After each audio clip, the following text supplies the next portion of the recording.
মা লক্ষ্মীর আশীর্বাদ পাওয়ার জন্য শুধু পূজাপাঠই যথেষ্ট নয়, বরং আমাদের দৈনন্দিন আচরণেও বড় গুরুত্ব রয়েছে।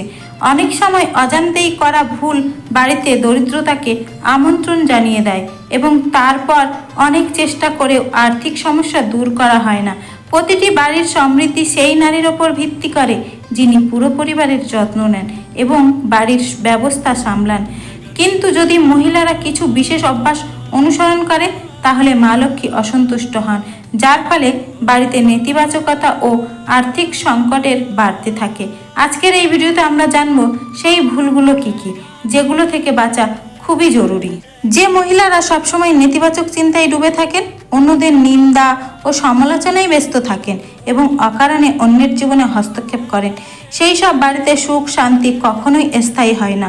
গরুড় পুরাণ অনুযায়ী এই ধরনের স্বভাবের মানুষ সারা জীবন ধনসম্পদ থেকে বঞ্চিত থাকেন এবং মা লক্ষ্মী সেই সব বাড়ি থেকে দূরে থাকেন। তাই সবসময় ইতিবাচক চিন্তা রাখুন এবং অপ্রয়োজনীয় নেতিবাচকতা থেকে দূরে থাকুন। যদি বাড়ির মহিলারা ঝাড়ুকে অসম্মান করেন, পা দিয়ে ঠেলে দেন বা ভুল জায়গায় ফেলে রাখেন, তাহলে তা মা লক্ষ্মীর অপমান হিসেবে ধরা হয়। শাস্ত্র অনুযায়ী ঝাড়ুতে মা লক্ষ্মীর বাস থাকে এবং এর অসম্মান করলে বাড়িতে দারিদ্রতা বাড়ে। তাই ঝাড়ুকে সবসময় সঠিক জায়গায় রাখুন এবং সম্মান করুন। আপনার বাড়িতে কি রাতে ময়লা বাসন শিকে পড়ে আর থাকে? যদি হ্যাঁ, তাহলে এই অভ্যাস আর্থিক সংকট ডেকে আনতে পারে। ময়লা বাসন নেতিবাচক শক্তিকে আকর্ষণ করে, যার ফলে বাড়িতে অশান্তি ও অর্থেরও অভাব দেখা দেয়।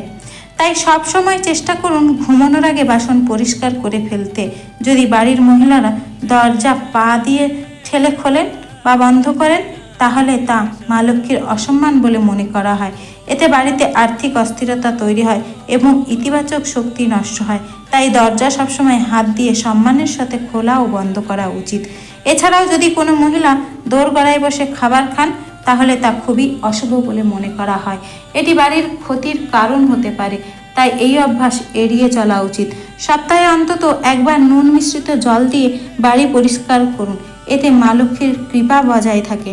অসম্পূর্ণ পরিষ্কার ও পরিচ্ছন্নতা মা লক্ষ্মীকে অসন্তুষ্ট করে।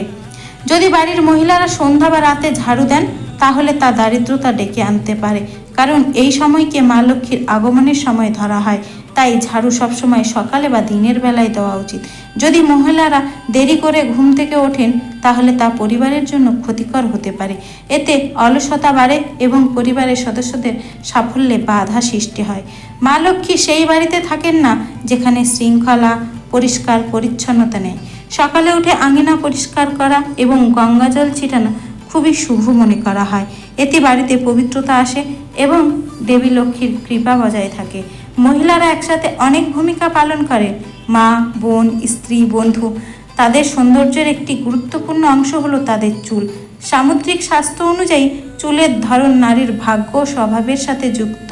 লম্বা ও ঘন চুল সৌভাগ্যের প্রতীক হিসেবে ধরা হয়, আর দুর্বল ও ভাঙুর চুল জীবনের সমস্যার ইঙ্গিত দেয়। যদি চুল বারবার পড়ে, তাহলে তা আর্থিক সমস্যার লক্ষণ হতে পারে। মাটিতে পড়ে থাকা চুল নেতিবাচক শক্তিকে আকর্ষণ করে, তাই চুল কখনো এভাবে ফেলে রাখা উচিত নয়, বরং সঠিকভাবে সংগ্রহ করে ফেলে দেওয়া উচিত। রাতে খোলা চুল নিয়ে ঘুমানো উচিত নয়, এতে নেতিবাচক শক্তি আকর্ষিত হতে পারে। এছাড়াও বারবার চুল প্রদর্শন করাও ঠিক নয়, এতে নজর লাগতে পারে। প্রতিটি স্ত্রীর উচিত সংসারে আয়ের দিকে খেয়াল রেখে ব্যয় করা এবং সঞ্চয়কে গুরুত্ব দেওয়া। অযথা বিলাসবহুল জিনিসের চাহিদা সম্পর্ক ও অর্থনৈতিক অবস্থাকে খারাপ করতে পারে। যখন স্বামী বাড়িতে আসেন, তখন নেতিবাচক কথা এড়িয়ে চলুন।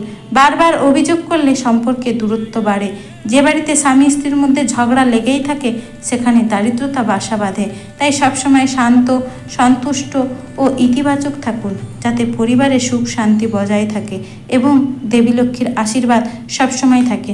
তো বন্ধুরা, আপনাদের আজকের এই তথ্য কেমন লাগলো কমেন্ট করে জানাতে ভুলবেন না।